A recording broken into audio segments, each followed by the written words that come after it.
It's been a little while, and just wanted to give a short video here on packing and moving. You can hear from the reverb. Just moved into a new apartment, and I just got back from Utrecht last week, playing a couple of gigs by train, Berlin, Utrecht, and back again. And so I thought it might be a good time to talk about packing up gear and how we do that. So there's no one right way to do this. So I'll talk about a couple of different options. And it also very much depends on how far you're traveling to a gig. If you're playing in your own city, you can get there by riding your bike or taking public transit or taking an Uber or a taxi.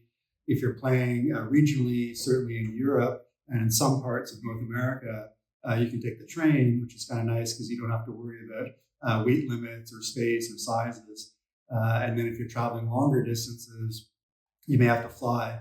And I really try and avoid that for carbon reasons, but also just for the practicalities of it. Because there, we really need to balance the trade-offs of the safest way to do everything is to take everything carry-on. You're guaranteed nothing gets lost.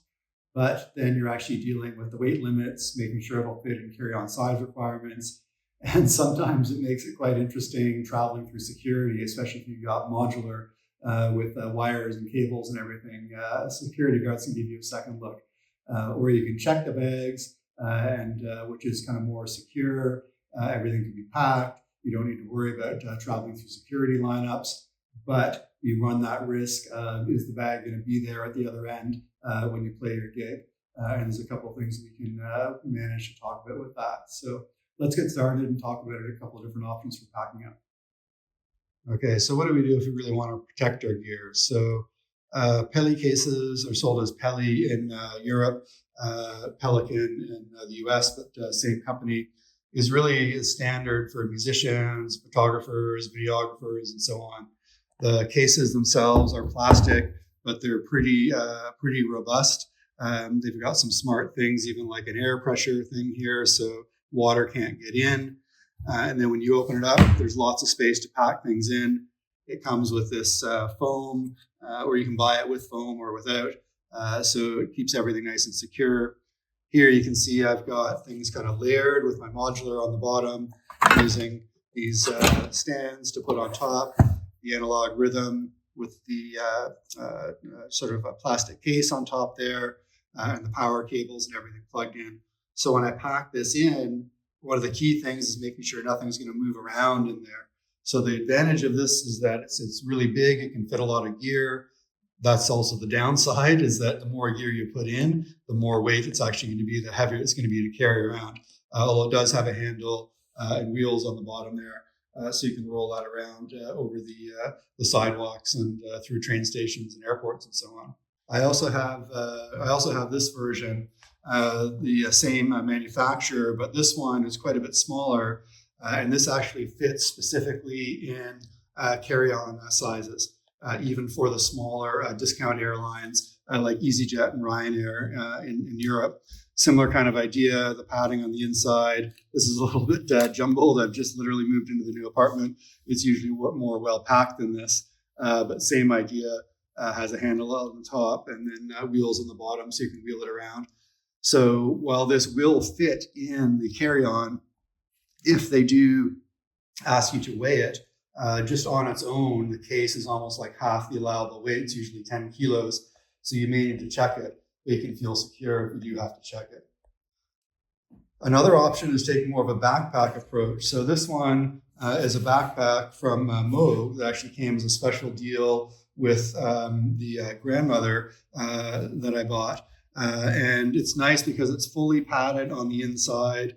It's got thick padding all around the edges, and it's actually perfectly sized to fit in my IntelliGel 104 HP 7U modular case. So backpacks are a great way to free up your hands, carry more stuff. It does definitely add more weight onto your back, though, so think about that when you're moving things around. Another big advantage of the Peli cases is this foam. So you can buy it with or without, but these are the foam for the smaller one, and this is the foam that comes with the bigger one. So you can see it comes in 2 layers, and okay, what are you going to do with that? But the really smart thing is if I bend it here, you can see everything is already pre-scored on a 1 centimeter by 1 centimeter grid. So if you'd like, that means it makes it really easy to use a knife and cut out a square. So you could actually put a synth right there and another one right there. That's exactly sort of nesting really nicely into the foam. I haven't done that because with my sets, I'm doing changing things up around a lot. So for example, here's this is my wall with a bunch of different gear that I'm using.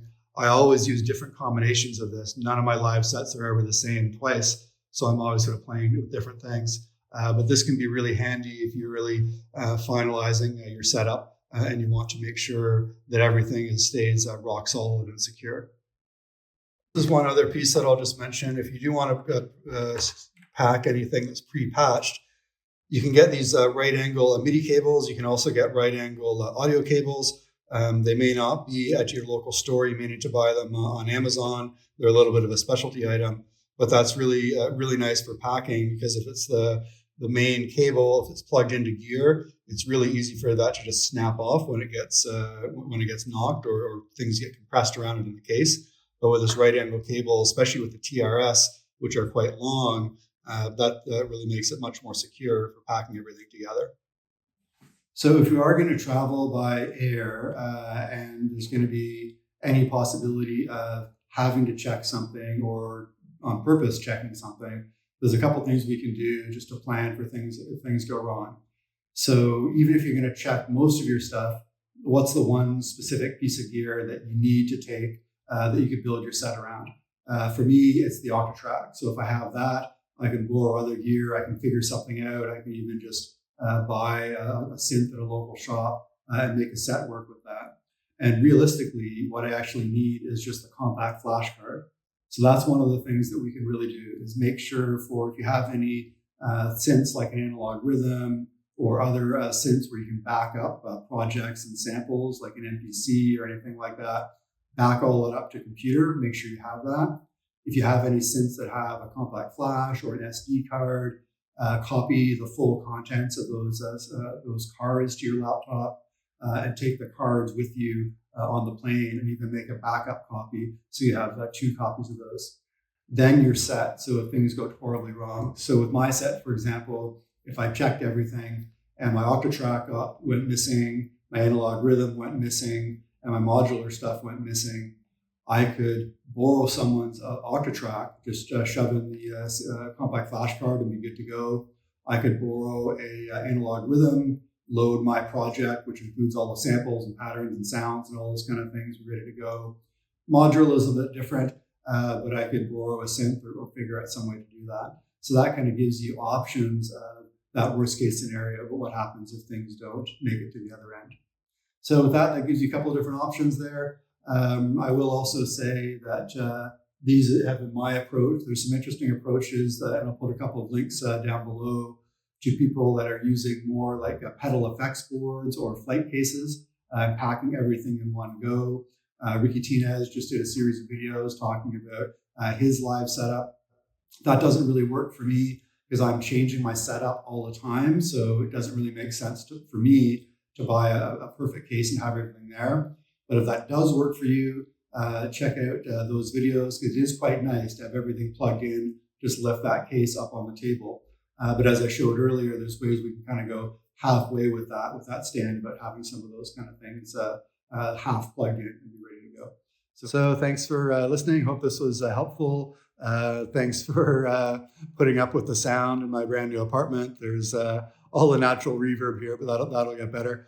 And then the one final thing I'll end with is, think about bringing a bit of like an emergency kit. I've mentioned this before in terms of preparing for a show. A little bag that's got extra MIDI cable, a couple of extra TRS cables, an extra USB cable if anything is USB powered, batteries if anything is battery powered, 3.5 millimeter to 6.3 millimeter headphone adapter, headphone splitter, just those little things like that. And if you keep that always packed, just like a first aid kit, you can throw it in your bag, and those things are so helpful just to make sure that inevitably you're going to forget something. That just happens. So have that and take that with you on the train, in the Uber, on the plane if you're flying, and that way you always have that backup.